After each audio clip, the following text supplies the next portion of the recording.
অন্ধকারে আয়া বললাম মুরব্বীর বাড়িতে আয়া তারা ডাক্তার নিতে এত খবর নাই।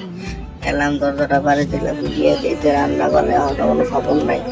আইয়া একে বাচ্চা লাড়া দিতে বললে বাচ্চার লাড়া টাড়া দিয়া এখন গিয়ে দিই আরেকটা খানা শুরু করছে, বইতে না বইতে যেমন কবি দিয়েছে রান মান দিয়া তেল দিয়া আলু আলু দিয়া রোস্ট বাজতেছে। এই তো বাজা শেষ লইব, লইয়া ভাত দিব মনে হয়।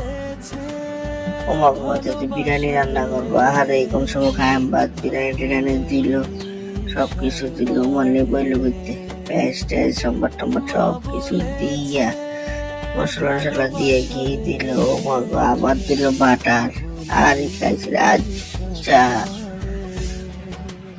বাটার টাটার দিয়া হিল দিয়া ভালো মধ্যে বয়ে দিল। ওই তো মুরব্বী আগুন বয়াইতে গেছে গেতে আবার তার দুইটা দয়না হয়ে দিয়ে দিল ভাত রেডি। এ মা গো ধর তখন যা করেতে পাগল হয়ে গেছে, খাইতো খালি খাইতো